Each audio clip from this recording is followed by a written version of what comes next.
الحمد لله الذي هدانا لهذا وما كنا لنهتدي لولا أن هدانا الله. الحمد لله الذي نحمده ونستعينه ونستغفره ونؤمن به ونتوكل عليه ونعوذ بالله من شرور أنفسنا ومن سيئات أعمالنا. من يهده الله فلا مضل له ومن يضلله فلا هادي له. وأشهد أن لا إله إلا الله وحده لا شريك له وأشهد أن محمدا عبده ورسوله. أما بعد فإن خير الحديث كتاب الله وخير الهدي هدي محمد صلى الله عليه وسلم وشر الأمور محدثاتها وكل محدثة بدعة وكل بدعة ضلالة وكل ضلالة في النار. قال الله سبحانه وتعالى في القرآن المجيد والفرقان الحميد: أعوذ بالله العظيم وبوجهه الكريم وسلطانه القديم من الشيطان الرجيم من همزه ونفخه ونفسه وأنه هو أضحك وأبكى. وقال سبحانه وتعالى: وإذا سمعوا ما أنزل إلى الرسول ترى أعينهم تفيض من الدمع مما عرفوا من الحق يقولون ربنا آمنا فاكتبنا مع الشاهدين وما لنا لا نؤمن بالله وما جاءنا من الحق ونطمع أن يدخلنا ربنا مع القوم الصالحين. اللہ سبحانہ وتعالی کی حمد و ثنا، اس کی بڑائی، اس کی عظمت، اس کی کبریائی یقینی طور پر جتنی بیان کی جائے وہ کم ہے. بلا شبہ وحدہ لا شریک لہ، بادشاہوں کا بادشاہ، زبردستوں کا زبردست، محیی و ممیت، زندہ کرنے والا اور موت دینے والا بلا شبہ ایک اکیلا وہی وحدہ لا شریک لہ ہی ہے. وہی ذات ہے جس کے آگے التجائیں کی جاتی ہیں، وہی ذات ہے جس سے مرادیں طلب کی جاتی ہیں. یقینی طور پر ایک شخص کو جس کا دل حقیقی طور پر اس بات کا گواہ ہو کہ وہ اللہ سبحانہ وتعالیٰ کے ساتھ کسی کو سانجھی اور شریک نہیں ٹھہراتا، اس کے لیے اللہ سبحانہ وتعالیٰ نے جنت مقرر کر رکھی ہے. اور بے شمار درود و سلام ہوں اللہ کے آخری نبی جناب محمد رسول اللہ صلی اللہ علیہ وسلم پر اور آپ کے آل و اصحاب پر اور آپ کے متبعین پر. گزشتہ جمعے میں نے کچھ باتیں آپ کے سامنے عرض کی تھیں ذکر کے تعلق سے کہ کون ہے غفلت والا اور کون ہے ذاکر، کہ اللہ کے دھیان والی زندگی وہ حقیقی طور پر جس کو 24 گھنٹے کی زندگی کے اندر ہر آن ہر لمحہ اللہ یاد رہے، اس کو اپنے کاروبار میں اللہ یاد رہے، اسے اپنے معاملات میں اللہ یاد رہے. یہ نہیں ہے کہ صرف مسجد میں آیا تو وہاں تو اللہ ہے، اللہ والا بندہ ہے، اللہ کا بندہ ہے. جہاں مسجد سے باہر نکلا میاں یہ تو مسجد کی بات ہے. دین مسجد کے چپل کے ساتھ انسان نے دین جو ہے وہ پہن لیا اور چپل کے ساتھ واپس اتار دیا. ایسا معاملہ نہیں ہونا چاہیے. حالانکہ اتنا بھی نہیں ہوتا تو اتنا بھی نہیں ہے. بات میری آخر میں یہی ختم ہوئی تھی کہ حقیقی طور پر ذکر کیا ہے کہ اللہ سبحانہ وتعالیٰ کو عبادت کرتے ہوئے براہ راست اپنے سامنے دیکھنا. آپ سے پوچھا گیا، صحیح مسلم کی روایت ہے، حضرت جبریل علیہ السلام ایک اجنبی شخص کی شکل میں آپ کے سامنے تشریف لائے. صحابہ کہتے ہیں نہ تو وہ ایسا لگتا تھا دیکھ کے کپڑوں کے اعتبار سے کوئی مسافر ہوں اور نہ کوئی مقامی نظر آتے تھے، یعنی کوئی جانی پہچانی شکل بھی نہیں تھی اور چہرے حلیے کے اعتبار سے کوئی ایسے اثرات بھی نہیں تھے کہ کہیں دور دراز سے سفر کر کے یہ شخص آیا ہے. اور اللہ کے رسول صلی اللہ علیہ وسلم سے آپ نے اللہ کے رسول صلی اللہ علیہ وسلم نے ان کے جانے کے بعد فرمایا کہ یہ جبریل تھے جو تمہیں سکھانے آئے تھے. تو اللہ کے رسول صلی اللہ علیہ وسلم سے کچھ سوالات کیے ایمان کے تعلق سے، اسلام کے تعلق سے، احسان کے تعلق سے. تو آپ نے فرمایا کہ اللہ کی عبادت اس طرح انجام دے، ان تعبد اللہ کأنک تراہ، کہ اللہ کی عبادت اس طرح انجام دے کہ جیسے تو اللہ سبحانہ و تعالیٰ کو براہ راست اپنی آنکھوں کے سامنے دیکھ رہا ہو۔ یہ کیفیت ہو انسان کی، اللہ سے تعلق، اس سے معرفت، اس کی پہچان۔ یہ کہا، پوچھا گیا کہ جب اللہ کے رسول صلی اللہ علیہ وسلم سے کہ بتائیے سب سے بہترین عمل کون سا ہے، آپ نے فرمایا معرفت اللہ، اللہ کی معرفت، اللہ کی پہچان، یہ سب سے بہترین عمل ہے۔ ہم نے کہا کہ یہ تو اللہ کو پہچاننا، یہ تو علم کی بات ہے، یہی سمجھے کہ یہ تو سمجھ کی بات ہے، معلومات کی بات ہے کہ اللہ کے بارے میں ہمیں معلومات ہو جائے، ہم اللہ کو جان لیں، یہ تو علم کی بات ہے۔ عمل کون سا ہے؟ ذہن میں تھا کہ عمل نماز، روزہ، زکوٰۃ، حج، جہاد، کون سا عمل ہو جو سب سے زیادہ افضل ترین ہے، ذرا اس کے متعلق ہمیں بتائیں، کہ تاکہ اس کی طرف جستجو کی جائے، اس کی کوششیں کی جائیں، اس کے اوپر عمل کیا جائے، اس پر عمل پیرا ہو جائے۔ خالی معلومات کے لیے نہیں معلوم کر رہے تھے، بلکہ عمل کے لیے معلوم کر رہے تھے۔ صحابہ عمل کے لیے پوچھا کرتے تھے، تو پوچھا کہ اللہ کے رسول صلی اللہ علیہ وسلم آپ ذرا ہمیں بتائیں کہ وہ کون سا عمل ہے جو سب سے بہترین۔ آپ نے فرمایا اللہ کی معرفت۔ دوبارہ دریافت کیا کہ وہ کون سا عمل ہے، جو عمل بتائیں کہ جو سب سے بہترین ہو، سب سے زیادہ اعلیٰ ہو، افضل ہو۔ فرمایا اللہ کی معرفت۔ نے کہا کہ نہیں، میں عمل کے بارے میں آپ سے دریافت کر رہا ہوں، عمل بتائیں مجھے، عمل۔ اپنی تئیں اپنی سمجھ سے وہ یہی سمجھ رہے تھے کہ نماز، روزہ، زکوٰۃ یہ عمل ہے، اور آپ فرما رہے ہیں اللہ کی معرفت، اللہ کی پہچان۔ تو آپ نے فرمایا کہ اگر اللہ کی معرفت ایک ایسی بنیادی چیز آپ نے بیان فرمائی کہ اگر اللہ کی معرفت ہے تو تمہارا تھوڑا سا عمل بھی کافی ہو جائے گا۔ ایک انسان اللہ کو پہچانتا ہے، اللہ کے غضب کو پہچانتا ہے، اللہ کی ناراضگی کو پہچانتا ہے، اللہ کی رحمت کو پہچانتا ہے۔ ہاں کہ عمر رضی اللہ تعالیٰ عنہ کہتے ہیں کہ میں تو یہ گمان ہے میرا کہ اگر کل قیامت والے دن آواز لگے محشر میں کہ سارے کے سارے لوگ جنت میں جاؤ، بس ایک آدمی کو چھوڑ کر وہ جہنم میں جائے گا، فرماتے ہیں کہ وہ میرا خیال ہے کہ وہ جو ایک آدمی چھوڑا گیا ہے وہ میں ہوں۔ فرمایا اگر یہ آواز لگ جائے سارے کے سارے لوگ جہنم میں جاؤ، صرف ایک آدمی جنت میں جائے گا، تو میرا کیا خیال ہے، میرا کیا گمان ہے کہ وہ شخص میں ہی ہوں گا جو جنت میں جاؤں گا۔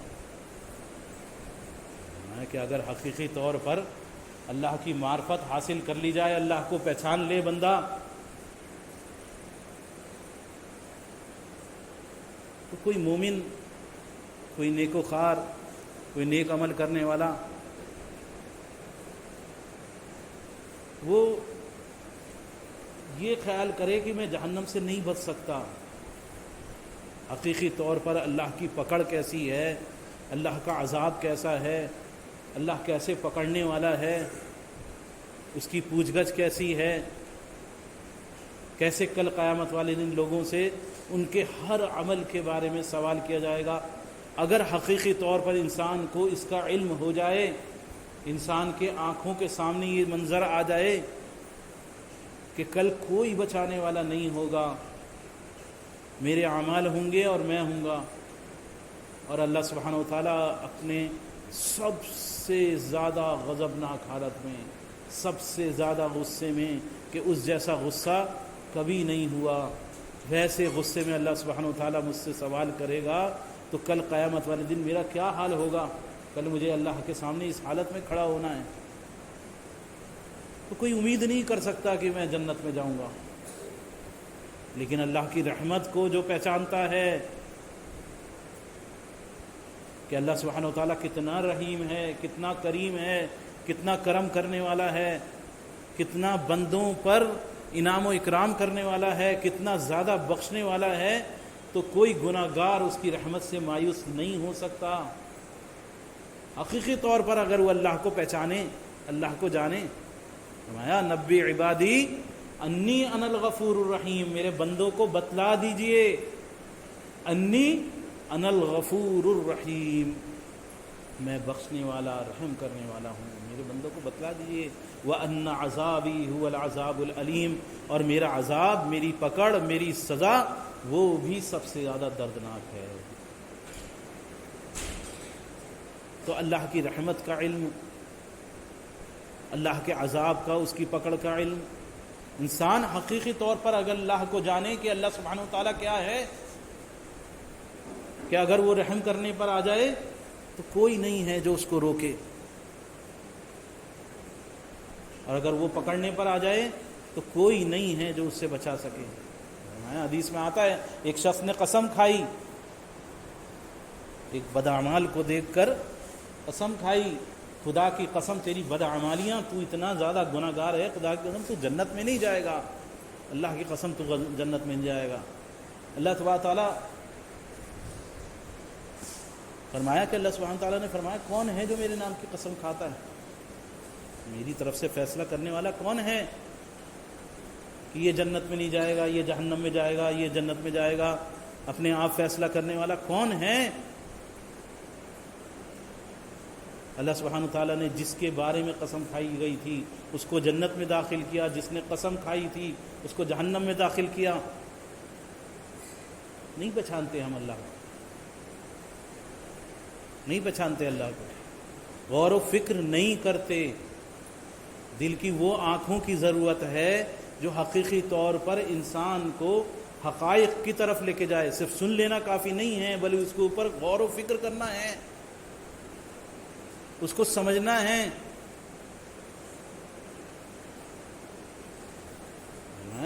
کہ صحابی کیا فرمانا ہے، ایک شخص، 3 شخصوں کے بارے میں آیا کہ 3 شخص ایک ساتھ ایمان کے اندر داخل ہوئے۔ ایک شخص کو اللہ کے رسول صلی اللہ علیہ وسلم نے غزوے میں بھیجا، شہید ہو گیا اللہ کے راستے میں۔ دوسرا شخص اس کے بعد اس کو بھیجا گیا، وہ بھی شہید ہو گیا۔ تیسرے شخص کے بارے میں آیا کہ وہ اس کی موت اس حالت میں آئی کہ وہ اپنے بستر پر تھا، اور عام فطری موت ایک وقت کے بعد، 1 سال کے بعد اس کو موت آئی، اور اپنے بستر پر موت آئی، اپنے بستر پر مرا، شہید نہیں ہوا، شہادت کی موت اسے نہیں ملی، عام موت مرا اپنے بستر پر۔ اور ایک روایت میں آتا ہے کہ صرف ایک رمضان گزرا تھا، ایک شخص، 2 شخصوں کے بارے میں، ایک رمضان گزرا تھا اور ایک کا رمضان کے بعد وفات ہوئی، اور ایک روایت میں آتا ہے کہ ایک شخص جو نیکوکار تھا، جن کی 2 ایک ساتھ اسلام میں داخل ہوئے تھے، دوسرے والے کی اس کی کچھ دن بعد اس کی وفات ہوئی۔ تو ان لوگوں میں جب اس واقعے کو ذکر کیا، صحابہ نے جب دیکھا، تو ایک صحابی کو خواب آیا، خواب کے اندر اس نے بڑا عجیب سا معاملہ دیکھا، انہوں نے کہا کہ بڑا عجیب خواب دیکھا ہے میں نے، تعجب ہوا مجھے خواب دیکھ کر، حیرانی ہوئی، پوچھا کہ کیا دیکھا ہے خواب میں؟ میں نے خواب میں دیکھا کہ جنت کے دروازے پر ہیں وہ 3 شخص، جو دونوں شخص ایک کے بعد ایک شہید ہوئے ہیں، وہ جو اپنے بستر پر 1 سال بعد مرا ہے وہ۔ تو یہ تینوں کے تینوں جنت کے دروازے پر ہیں، اور جنت میں سے جو شخص جس نے داخلہ کرنا تھا، اس نے سب سے پہلے جو اپنے بستر پر مرا تھا اس کو داخل کر دیا، یہ دونوں ابھی کھڑے رہ گئے۔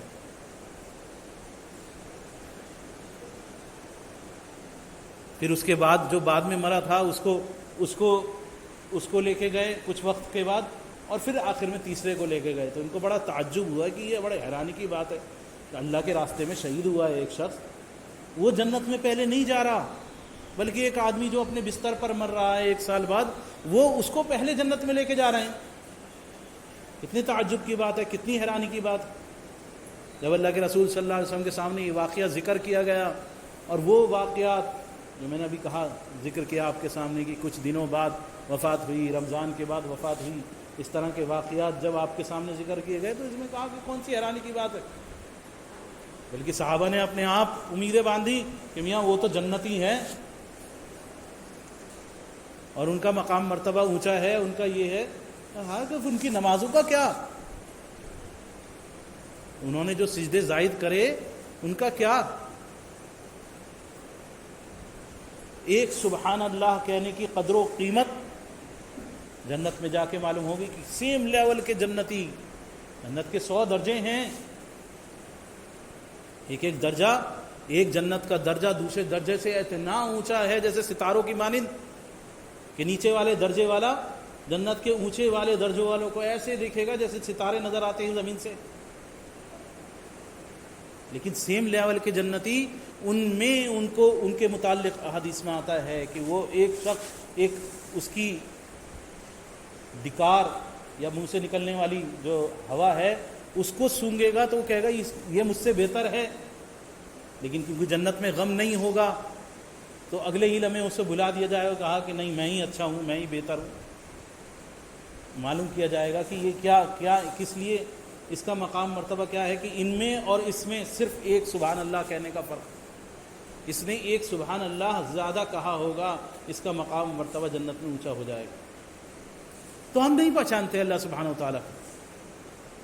اگر ہم اللہ سبحانہ و تعالیٰ کو پہچانیں، حقیقی طور پر جانیں کہ اللہ سبحانہ و تعالیٰ کیا ہے، کتنا رحیم ہے، کتنا کریم ہے، اس کا عذاب کتنا سخت ہے، تو وہ کیفیت پیدا ہو ان تعبد اللہ کأنک تراہ، کہ اللہ کی عبادت اس طرح انجام دو جیسے کہ اللہ سبحانہ و تعالیٰ کو براہ راست دیکھ رہے ہو. جب پہچانو، اس کے بارے میں جاننے کی کوشش کرو، معلوم کرو، کیونکہ ہمارے پاس وقت ہی نہیں ہے صاحب، وقت نہیں ہے ہمارے پاس.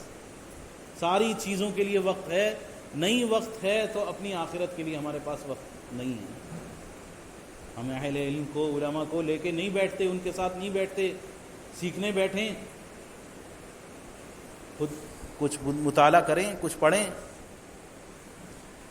بس اللہ ماشاء اللہ رمضان میں کھل گیا تو کھل گیا اللہ کی کتاب، اور کبھی کچھ لوگ اللہ ماشاء اللہ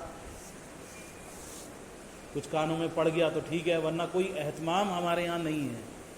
اہتمام کرنے کی کوئی چیز ہم نے سمجھی نہیں ہے کہ یہ اتنا ضروری نہیں ہے. حالانکہ غذا ہے روح کی، معرفت. انسان جو ہے وذکر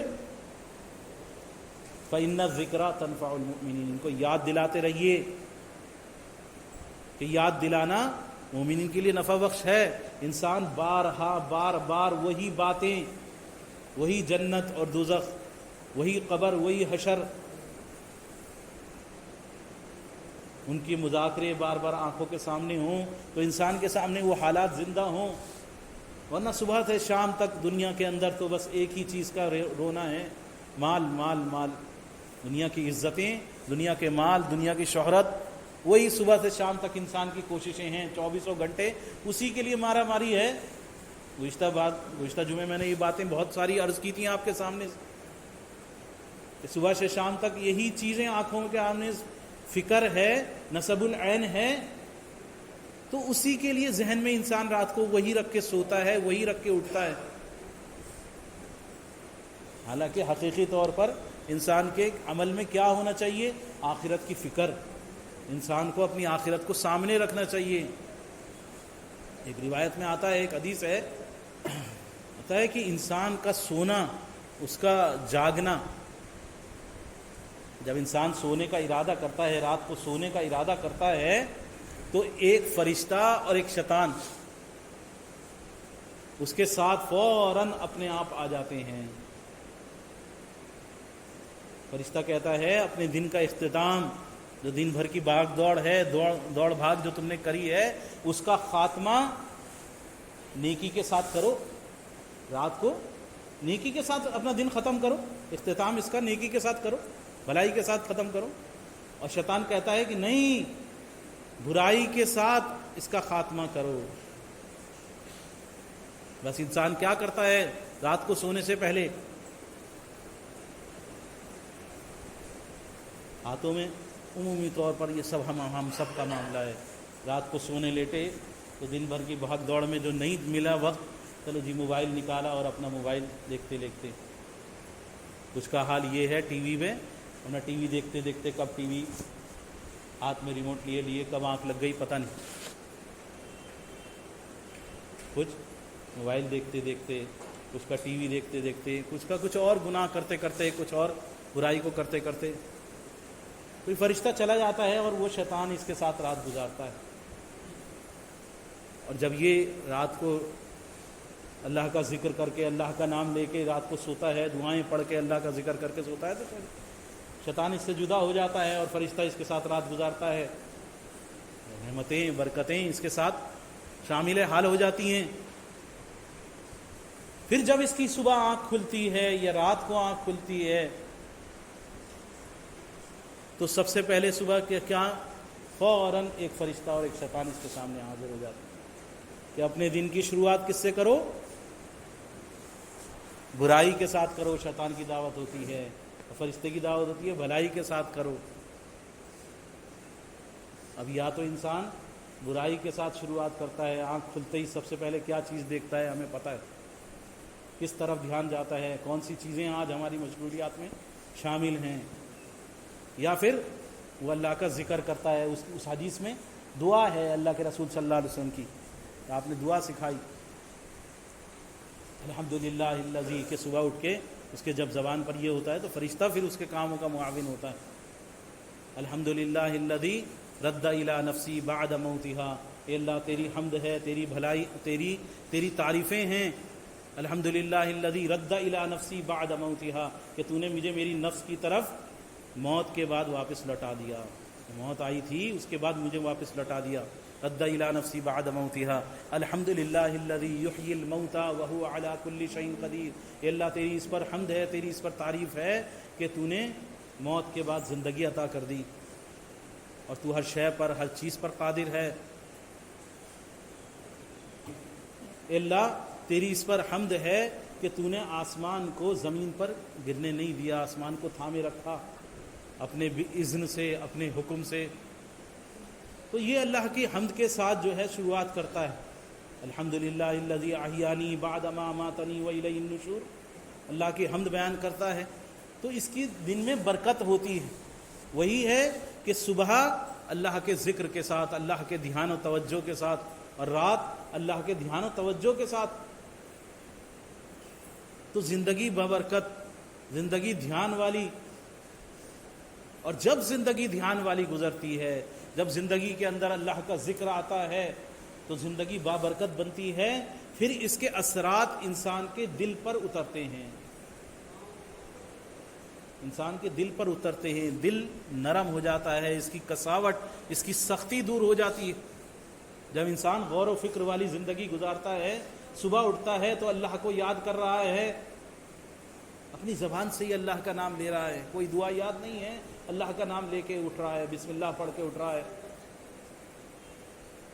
اٹھ کے سب سے پہلے ہاتھ دھو رہا ہے، اللہ کا نام لے رہا ہے، نماز کی اس کو فکر ہے، اللہ کے ذکر کی فکر ہے، اور رات کو سو رہا ہے تو اللہ کا ذکر کرتے ہوئے اور اللہ کی یاد کے ساتھ۔ بہت ساری دعائیں رات کو سونے کی اللہ کے رسول صلی اللہ علیہ وسلم نے سکھائیں، اور ایسی دعائیں کہ جن پر صرف غور و فکر ہی کیا جائے تو انسان کی ہدایت کے لیے کافی ہو جائے۔ انسان ان دعاؤں کو اگر پڑھے، صبح شام کی دعائیں، بیت الخلاء جا رہا ہے اس وقت دعا پڑھے، کھانا بیٹھ رہا ہے اس وقت دعا پڑھے، کھانے سے فارغ ہوا اس وقت دعا پڑھے، کپڑے پہن رہا ہے، نیا لباس پہن رہا ہے اس وقت دعا پڑھے، بسم اللہ پڑھ کے ہر کام کو، اللہ کا نام، اللہ کو یاد کر رہا ہے، اس وقت کی دعا یاد نہیں ہے لیکن بسم اللہ پڑھ رہا ہے، زبان سے اللہ کا ذکر کر رہا ہے، دل میں اللہ کی یاد ہے، دل میں اللہ کو یاد رکھ رہا ہے، تو دل یہ نرم ہوگا، دل یہ نرم ہوگا تو پھر اللہ کی یاد سے پھر غفلت نہیں برتے گا، پھر آنکھوں سے آنسو جاری ہوں گے، ہمارے دلوں کے سخت کی کساوٹ کی وجہ سے ہماری آنکھیں سوکھ گئی ہیں، آنکھوں سے آنسو جاری نہیں ہوتے، ہم نہیں روتے۔ حالانکہ عبداللہ بن عمرو بن عاص رضی اللہ تعالیٰ آپ بیان فرماتے ہیں کہ میں 1000 دینار، وہی علم اور عمل والی بات، کہ میں 1000 دینار اللہ کی راہ میں صدقہ کروں، 1000 سکے سونے کے، یہ صدقہ کر دوں، کتنا بڑا صدقہ ہے، 1000 دینار اللہ کے راہ میں صدقہ کروں، اور یہ کہ میں اللہ کی خاطر اللہ کو یاد کر کے روؤں، یہ مجھ کو زیادہ پسندیدہ ہے۔ عمل سے زیادہ وہ جذبات، وہ کیفیات، وہ قیمتی ہیں۔ نماز پڑھنے مسجد میں آ رہا ہے، اللہ کا دھیان اصل ہے۔ آدمی وقت کو بھی فارغ کر رہا ہے، اپنی جان بھی لگا رہا ہے، سب کچھ کر رہا ہے، لیکن کہاں ہے ہمارا دھیان، ہماری توجہ کہاں ہے؟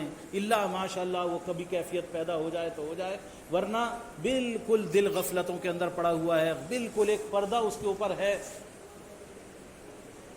یہودی کہتے تھے قلوبنا غلف، ہمارے دلوں پہ پردے پڑے ہوئے ہیں، غلاف چڑھے ہوئے ہیں، تمہاری ہدایت، تمہاری جو رہنمائی ہم پر اثر نہیں کرے گی۔ تم جو ہمیں دعوت دیتے ہو، نبی سے کہتے کہ تم جو ہمیں دعوت دیتے ہو وہ ہم پر اثر نہیں کرے گی، قلوبنا غلف، ہماری ہدایت، ہمارے دل تو پردوں میں ہیں، تمہاری بات ادھر اور ہماری بات ادھر، ہمارے دل ادھر، ان پر کوئی اثر نہیں ہوگا۔ سواء علینا اوعظت ام لم تکن من الواعظین، برابر ہے ہم کو تم ہمیں سمجھاؤ یا نہ سمجھاؤ، ہمارے لیے تمہارا واعظ و نصیحت کوئی فائدہ مند نہیں ہے۔ ہمارے دل سخت ہیں، سخت، تو دلوں پہ جب سختی کی کیفیت ایسی ہو جاتی ہے تو وہ پھر اللہ کو نہیں پہچانتے، وہ اللہ سے دور ہو جاتے ہیں، پھر دلوں میں وہ کساوٹ پیدا ہو جاتی ہے، انسان حقیقت کو نہیں سمجھتا، اس حقیقت سے غافل ہو جاتا ہے جو سب سے بڑی حقیقت ہے، موت۔ وہ جو سب سے بڑی حقیقت ہے اللہ کے سامنے کھڑا ہونا، وہ جو سب سے بڑی حقیقت ہے اللہ کو اپنے اعمال کا حساب دینا۔ نیکیوں کو کر رہا ہے، لیکن اگر نیکیوں کو کرتے ہوئے اللہ کا خوف دل میں نہیں ہے، معرفت نہیں ہے، تو وہ نیکی کافی نہیں ہوگی۔ اللہ کے رسول صلی اللہ علیہ وسلم کیا فرما رہے ہیں کہ کم نیکی، کم عمل، وہ بھی کافی ہو جائے گا اگر اللہ کو پہچانتے ہو، اللہ کی معرفت حقیقی طور پر تمہارے دل میں ہے، اللہ کو حقیقی طور پر تم جانتے ہو، پہچانتے ہو، تو تھوڑا عمل بھی کافی ہو جائے گا۔ لیکن اگر غافل ہے، دل غفلت پر ہے، دل سخت ہے، تو نہیں ہوگا اثر۔ دل جب نرم ہوتے ہیں تو اللہ کی خاطر گر جاتے ہیں، اللہ کے آگے عاجزی کرتے ہیں، تھوڑی سی نماز پڑھتے ہیں، تھوڑا سا عمل کرتے ہیں، لیکن ڈرتے ہیں، تھوڑا سا عمل کر کے بھی ڈرتے ہیں، عمل کے مردود ہو جانے کے خوف سے، کہیں عمل ہمارا ضائع نہ ہو جائے۔ ان کے اندر تکبر، اکڑ نہیں ہوتی، غرور نہیں ہوتا، ان کے اندر عاجزی ہوتی ہے، انکساری ہوتی ہے، وہ جھکنے والے ہوتے ہیں۔ انما المؤمنون الذین اذا ذکر اللہ وجلت قلوبہم، مومن کی صفت تو یہ بیان کی کہ مومن حقیقی طور پر جس کے دل میں ایمان راسخ ہو گیا ہو، جو حقیقی طور پر مومن کے ساتھ وعدے ہیں، صرف نماز پڑھ لینے، روزہ رکھ لینے، زکوٰۃ دے دینے، ان اعمال کا انجام دینے والا ایک مسلمان ہے، مسلم ہے، لیکن حقیقی طور پر جب ان کی اصل حقیقت دل کے اندر اتر جائے تو یہ ایمان ہے۔ دیہاتی لوگ آئے اللہ کے رسول صلی اللہ علیہ وسلم کے پاس، کہا کہ ہم ایمان لے آئے، آمنا ولیکن قولوا اسلمنا، یہ کہو کہ اسلام لے آئے ہو، نماز کا پڑھ لینا، زکوٰۃ کا دے دینا، ارکان کا انجام دے دینا، یہ اسلام ہے۔ ایمان تو یہی ہے کہ دل کے اندر چیز اتر جائے، وہ معرفت، وہ کیفیت، وہ حالات، دل وہ جذبات لینے والا ہو، حقیقی طور پر اللہ کو پہچاننے والا ہو۔ نماز میں کھڑا ہو رہا ہوں تو انسان کے اندر وہ کیفیت پیدا ہو جائے، یہ ہے۔ صدقہ دے رہا ہے، ڈر رہا ہے، پھر وہ دکھاوا نہیں کرے گا، تکلیف نہیں مچائے گا، اس کو خوف ہے کہ میرا صدقہ ضائع نہ ہو جائے۔ یا ایھا الذین آمنوا انفقوا مما رزقناکم من قبل ان یأتی یوم لا بیع، اے ایمان والو دیو اس سے پہلے کہ جس دن کوئی بیع جو ہے کام آنے والی نہیں ہے۔ اور لا تبطلوا صدقاتکم بالمن والاذی، اور اپنے صدقات کو ضائع مت کرو دکھلاوا کر کے، شو بازی کر کے کہ میں دے رہا ہوں، جب دل میں حقیقی طور پر اللہ کی معرفت ہوگی، پتہ ہوگا کہ اللہ سبحانہ و تعالی لا الہ الا اللہ، اللہ کا کوئی شریک نہیں ہے، اللہ قبول نہیں کرتا وہ کوئی بھی عمل جس کے اندر اس کا کوئی سانجھی شریک ٹھہرا دیا جائے، کوئی عمل۔ شرک کو تو ہم نے یہ سمجھا کہ شاید کسی مورتی کو پوجنا، کسی قبر کے آگے سجدہ کرنا، یہ شرک ہے، یہی شرک نہیں ہے۔ اپنے عمل کے اندر کہ جس نے دکھاوے کے لیے صدقہ کیا اس نے شرک کیا، دکھاوے کے لیے نماز پڑھی شرک کیا، نماز کا صرف تھوڑا سا لمبا کر دینا یہ خیال کر کے کہ کوئی مجھے دیکھ رہا ہے، میرے استاد ہیں، میرے باپ ہیں، میرے فلانا ہیں، وہ لوگ دیکھ رہے ہیں، میاں نماز ذرا صحیح سے پڑھ لوں، ابھی تک تو جیسے پڑھ رہا تھا ویسے پڑھ رہا تھا، یہ کر لینا بھی شرک ہے۔ رد، بلکہ اس پر پکڑ۔ تو دکھاوے کے لیے عمل نہیں کرے گا۔ جب انسان اللہ کو پہچانے گا کہ اللہ قبول نہیں کرے گا اگر میں نے کسی کے دکھاوے کے لیے عمل کیا، میری نماز، میرا صدقہ، جو کچھ ہے اس کے اندر اخلاص آ جائے گا، اخلاص کی کیفیت آ جائے گی، تو انسان کا عمل قیمتی بنتا چلا جائے گا، انسان کا عمل قیمتی بنتا چلا جائے گا کہ کل قیامت والے دن جس دن کوئی سایہ نہیں ہوگا، جس دن کوئی ٹیکری، کوئی سایہ، کوئی چیز ایسی نہیں ہوگی۔ آج گرمی کا حال ہے، انسان آج کے ماحول میں بخوبی واقف ہے کہ دھوپ میں کتنی دیر کھڑا ہو جا سکتا ہے، کتنی دیر دھوپ میں 48 ڈگری 46 ڈگری ٹیمپریچر، اس کے اندر کتنی دیر دھوپ میں ہم کھڑے ہو سکتے ہیں۔ اور جس دن سورج بالکل قریب ابال دینے والا، لوگ پسینوں میں ڈوبے ہوئے ہوں گے، وہ دن جس دن کوئی سایہ نصیب نہیں ہوگا، اس دن صرف 7 لوگوں کو، صحیح بخاری اور صحیح مسلم کی روایت، 7 لوگوں کو سایہ نصیب ہوگا۔ وہ 7 لوگ جو ہیں، یہ سارے کے سارے وہ 7 لوگ جو مخلص ہیں، یہ وہ 7 لوگ ہیں جو حقیقی طور پر اللہ کو جنہوں نے پہچانا، اللہ کی معرفت حاصل کی، اللہ کو حقیقی طور پر جو پہچان گئے، یہ وہ 7 لوگوں کا ذکر ہے۔ امام عادل، ایسا امام، ایسا امیر جو عدل و انصاف کے ساتھ معاملہ کرتا ہے، کوئی چیز اس کو نہیں روکتی۔ ایک بادشاہ ہے، ایک امیر ہے، ایک بڑا ہے، میں جو چاہے کروں، کون ہے مجھے روکنے والا؟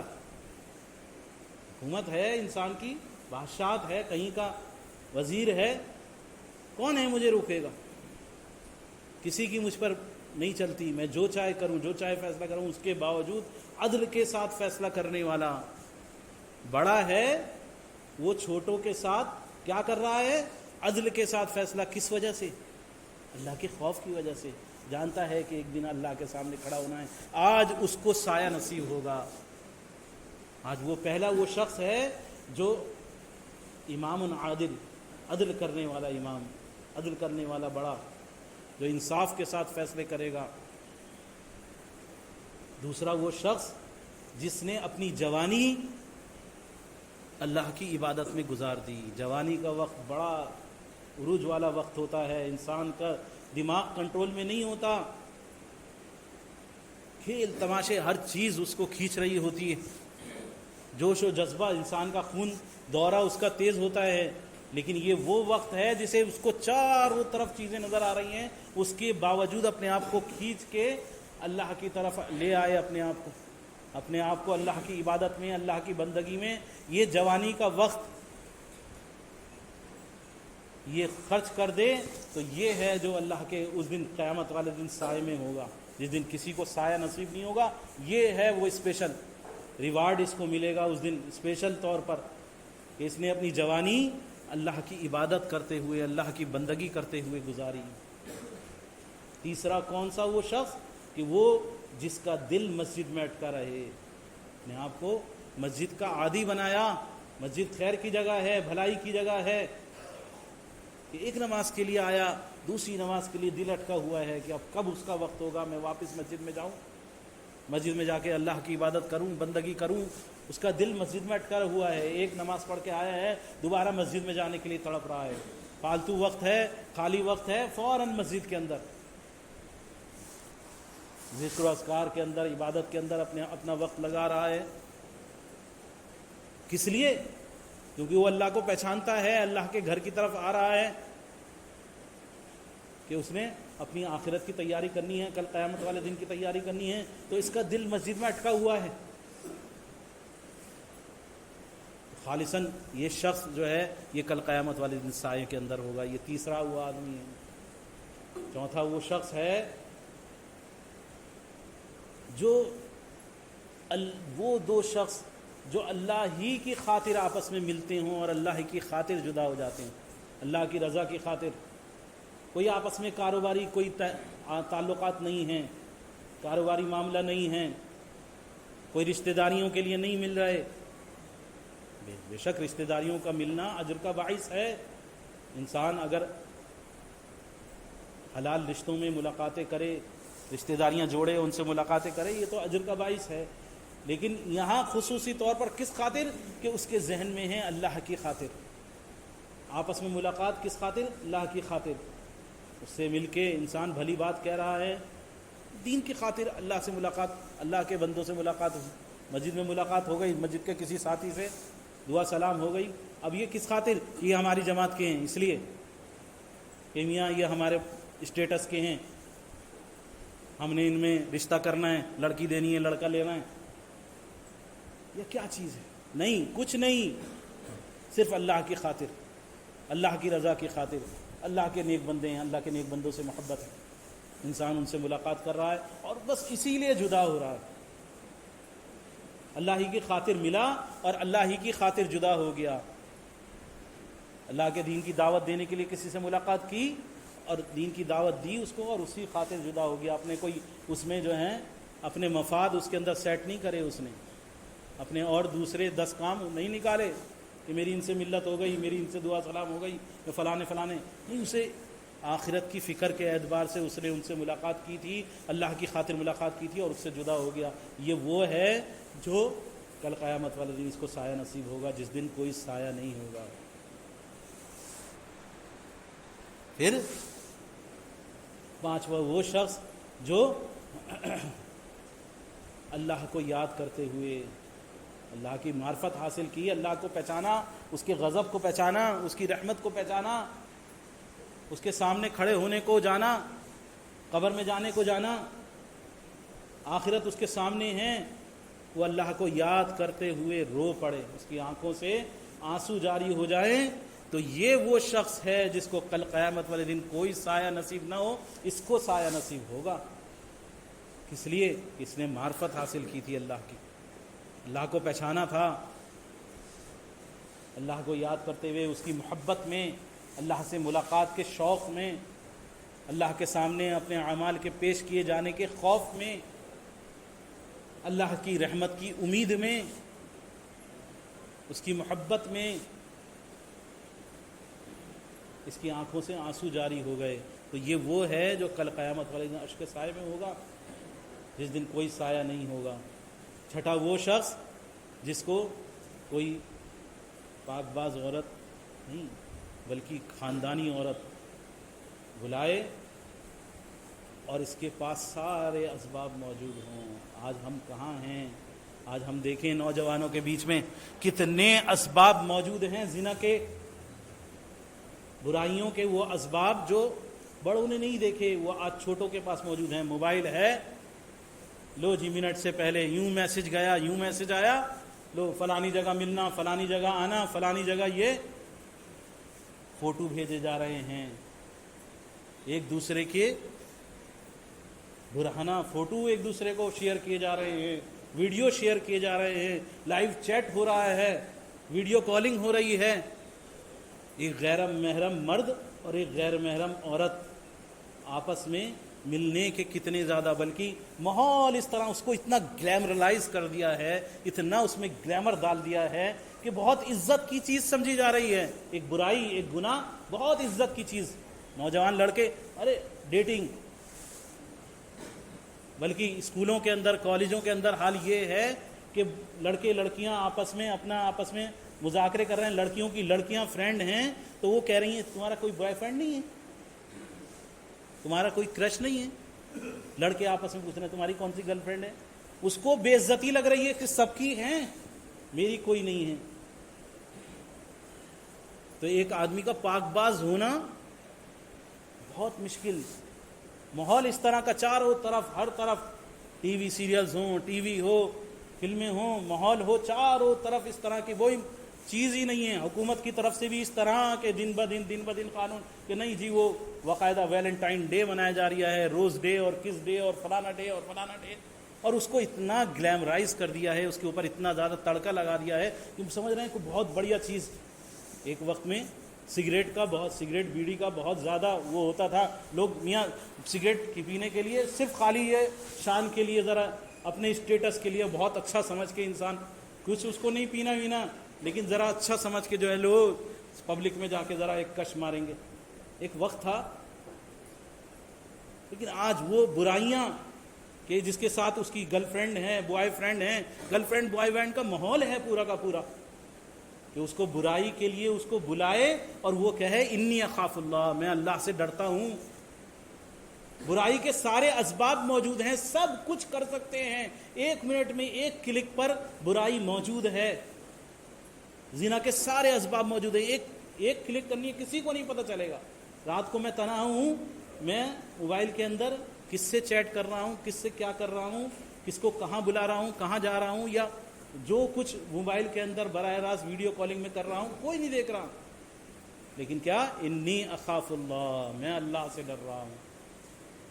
نوجوان طبقہ بڑے چھوٹے سب اس کے اندر ہم ملوث ہیں، لیکن کیا صرف اس خاطر کہ انی اخاف اللہ، میں اللہ سے ڈر رہا ہوں، کیونکہ یہ جانتا ہے اللہ کو کہ اللہ نے حرام کیا ہے، ولا تقربوا الزنا انہ کان فاحشۃ ومقتا، ولا تقربوا الزنا انہ کان فاحشہ، کہ زنا کے قریب بھی مت جاؤ، کہ یہ بے حیائی کی چیز ہے، وساء سبیلا، اور بہت برا راستہ ہے، کل ذالک کان سیئہ عند ربک مکروہا، یہ ساری برائیاں اللہ سبحانہ تعالیٰ نے زنا کے ساتھ ساتھ اور برائیوں کو ذکر فرما کے فرمایا کہ کل ذالک کان سیئہ، یہ ساری کی ساری برائیوں میں سب سے برا ان کا پہلو یہ ہے، سب سے زیادہ خطرناک اس کے اندر یہ ہے، کل ذالک کان سیئہ عند ربک مکروہا، اللہ ان سے بیزار ہو جاتا ہے، اللہ ان سے منہ موڑ لیتا ہے، اللہ ان سے لا تعلق ہو جاتا ہے، اللہ سبحانہ وتعالیٰ ان سے جدا ہو جاتا ہے، ایک زانی سے جدا ہو جاتا ہے۔ حمام کے اندر، بلکہ اللہ کے رسول صلی اللہ علیہ وسلم نے، آپ نے دیکھا کہ اس کے اندر تندور کے اندر جس کے اندر آگ جل رہی ہے، اس کے اندر ننگا دیکھا زانیوں کو، زنا کرنے والوں۔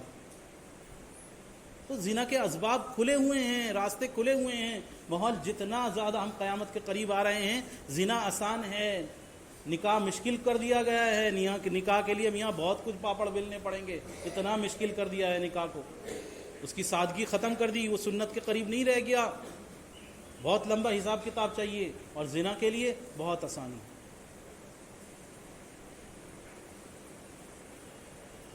تو زنا کے قریب نہیں جانا ہے، اور جو اللہ کی خاطر اس عمل کو چھوڑ دے گا، زنا کو چھوڑ دے گا، کل وہ قیامت والے دن کیا ہوگا؟ کل قیامت والے دن اس کو وہ سایہ نصیب ہوگا، اس دھوپ کا سایہ جو دھوپ گلا دینے والی ہے، جو دماغوں کو ابال دینے والی ہے۔ انسان پسینوں میں تربتر ہوں گے، ڈبکیاں لگا رہے ہوں گے، اس درجے پسینہ ہوگا، اس درجے گرمی ہوگی، براہ راست بالکل سورج سے بالکل ایک دم قریب، تو اس دن ان کو سایہ نصیب ہوگا۔ اور ساتواں وہ شخص جو اس طرح اللہ کے راستے میں دے، خاطر صدقہ کرے، صدقہ کرنے والا کہ دائیں ہاتھ سے دے تو بائیں ہاتھ کو خبر بھی نہ ہو، جتلائے نہیں، وہ اعلان کرے۔ ہاں، اسلام کے اندر تو صدقات بھلائیاں اسی طرح ہوتی ہیں، چھپ کر ہوتی ہیں، کیونکہ انہیں اللہ کو دکھانا ہے، اللہ نے دیکھ لیا، اللہ کو پتہ ہے تم نے دے دیا ہے۔ وہ اس لیے نہیں ہوتی کہ بھائی پنکھا کیوں نہیں چل رہا دھرم شالہ کا، ارے بھائی پنکھا بند کر رکھا ہے، کیا بات ہے پنکھا کیوں نہیں چل رہا؟ او ہو لالا جی فلاں لالا نے پنکھا دیا ہے، تو لکھوا دیا وہ پنکھے کے اوپر کہ لالا فلاں نے، اور وہ پنکھا بند کر کے ڈال دیا تاکہ میرا نام تو نظر آئے۔ تو دنیا کو دکھانا مقصد نہیں ہے یہاں، جو کچھ اللہ کے راستے میں خرچ کرو، جو کچھ اللہ کی خاطر خرچ کرو، اپنے رشتہ داروں پر خرچ کرو، نیکوں غریبوں مسکینوں پر خرچ کرو، وہ خالص اس طرح، اس انداز سے کہ اس میں کسی طرح کا شور شرابہ نہیں. دائیں ہاتھ سے دیا بائیں ہاتھ کو خبر نہ ہو کا مطلب کیا؟ مطلب اس میں ریاکاری نہ ہو، دکھاوا نہ ہو، حد درجے اس کو انسان چھپائے. نفلی صدقات اس طرح اس انداز سے دے کہ جب وہ پہچانتا ہے کہ مجھے یہ صدقہ میرا تبھی قیامت والے دن کام آئے گا جب میں اس کو خالصاً اللہ کی رضا کی خاطر دوں گا. تو یہ ساتھ وہ شخص ہیں جس دن کوئی سایہ نہیں ہوگا، جو دنیا کے اندر ان حالات کے اندر ایسی کیفیات میں گزرے اور ان کو اللہ یاد رہا، اللہ کا ذکر، اللہ یاد رہا، اللہ کو پہچانا انہوں نے، اللہ یاد رہا. تو انہوں نے جب اللہ کو یاد رکھا تو کل قیامت والے دن جس دن سب سے زیادہ ان کو ضرورت ہوگی اس دن اللہ ان کو یاد رکھے گا، ان کو بھولے گا نہیں. یہ چاہتے ہیں کہ اللہ تعالیٰ ہمیں قیامت والے دن نہ بھولے، جس دن ہمیں سب سے زیادہ اس کی ضرورت ہوگی، اور وہ دن آ کر ہی رہنے والا ہے، ایک دن ضرور آنے والا ہے.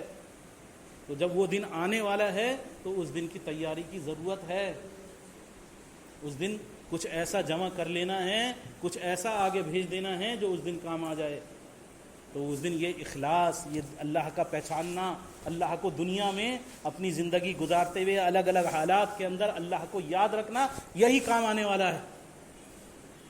اللہ سبحانہ و تعالیٰ سے دعا ہے کہ اللہ سبحانہ و تعالیٰ کما حقہ، جیسے اخلاص کا حق ہے، جیسے اللہ کو یاد رکھنے کا حق ہے، جیسے اس کے ذکر کا حق ہے، الہ العالمین وہ ہم سے ادا کروا دے. الہ العالمین اے اللہ تو ہمیں ذاکرین میں شامل کر لے، اے اللہ غافلین میں سے نکال دے. الہ العالمین بے دھیانی بے توجہی والی زندگی گزارنے سے اللہ تیری پناہ پکڑتے ہیں. الہ العالمین دنیا اور آخرت دونوں جہانوں کی بھلائیاں الہ العالمین ہمیں نصیب فرما دے. الہ العالمین ہمارا حساب کتاب آسان فرما دے. اے اللہ قبر کے عذاب سے الہ العالمین ہم سب کو محفوظ رکھ. الہ العالمین آخرت کی تمام منزلیں ہمارے لیے آسان فرما دے. اے رب العالمین اے اللہ دنیا کی بھی تمام بھلائیاں عطا فرما دے اور آخرت کی بھی تمام بھلائیاں نصیب فرما دے. ربنا آتنا فی الدنیا حسنۃ وفی الآخرۃ حسنۃ وقنا عذاب النار. الہ العالمین اے اللہ جتنے پریشان حال ہیں اللہ سب کی پریشانیوں کو دور فرما دے. اے اللہ تمام بیماروں کو شفا عاجلہ کاملہ دائمہ عطا فرما دے. خصوصاً مولانا سعید عامر، اللہ تبارک تعالیٰ انہیں شفا عاجلہ کاملہ کلی طور پر الہ العالمین ان کو عطا فرما دے. الہ العالمین ان کے لیے آسانی کا معاملہ فرما دے. الہ العالمین ان کے لیے خیر اور بہتری کا معاملہ فرما دے. اے اللہ جتنے بھی بیمار ہیں اللہ سب کو، اے اللہ رب العالمین اے اللہ جو روحانی جسمانی کسی اعتبار سے بیمار ہیں اے رب العالمین سب کو شفا عاجلہ کاملہ دائمہ عطا فرما دے. الہ العالمین جتنے پریشان حال ہیں اللہ سب کی پریشانیوں کو دور فرما دے.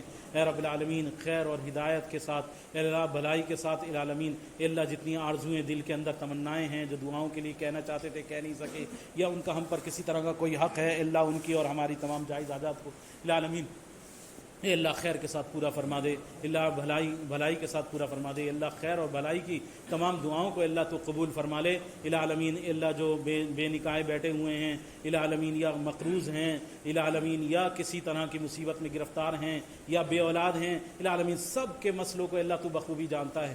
اے اللہ ہر ایک کی پریشانی کو بخوبی واقف ہے. الہ العالمین سب کے مسئلوں کو الہ العالمین تو حل فرما دے. اے اللہ ہمارے لیے دنیا بھی آسان کر دے اور الہ العالمین ہمارے لیے آخرت بھی آسان کر دے.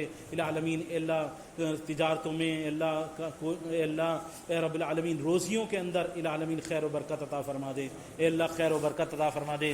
روزی کی تنگی سے الہ العالمین محفوظ رکھ. اے اللہ محتاجی سے محفوظ رکھ. اے اللہ دینے والا بنا. الہ العالمین اے اللہ تیری راہ میں خرچ کرنے والا اور خالصاً تیری خاطر خرچ کرنے والا بنا دے.